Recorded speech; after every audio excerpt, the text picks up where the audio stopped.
ایک شخص کی آواز اچھی ہے وہ گلوکار بن گیا، دوسرے کی آواز اچھی ہے وہ نعت خوان بن گیا۔ آواز کا استعمال دونوں نے کیا ہے، آواز کا استعمال دونوں نے کیا ہے، دونوں کی آواز ہے۔ کئی گلوکار نعت خوان بنے، انہوں نے نعتیں پڑھی، آواز وہی تھی، بس ان کو یہ سمجھ میں آ گئی کہ یہ اللہ پاک کی نعمت ہے، یہ آواز میں اسے اللہ اور اس کے رسول کی رضا کے لیے استعمال کروں گا، نہ کہ اس کی نافرمانی کے لیے۔ کوئی لکھتا ہے، خطاطی کرتا ہے، اس کو اچھی، جیسے آج کل کیلیگرافی بڑا ایک مطلب کہ فن چلا ہے، لوگ بناتے کچھ بھی بنا لیتے، کیلیگرافی کرتے ہیں۔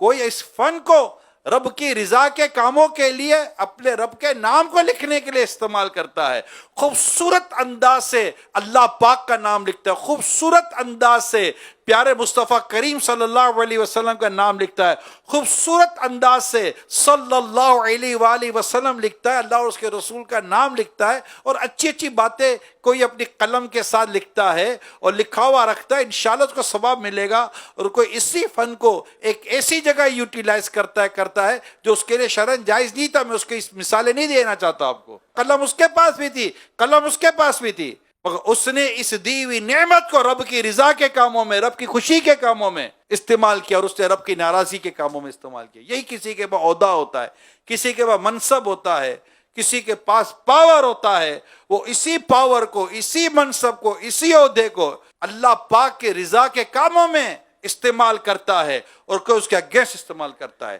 اسی طرح اللہ پاک کسی کو مال و دولت عطا کرتا ہے، اس کو رزق حلال میں سے نعمت عطا کی گئی، اور اس کو اچھا مال اللہ پاک نے عطا کیا، اور اس مال کو اپنے رب کی رضا کے کاموں میں خرچ کرتا ہے، اور ایک آدمی اسی مال کو اللہ پاک کی نافرمانی میں خرچ کرتا ہے۔ بات ڈفرینسز کو سمجھے آپ،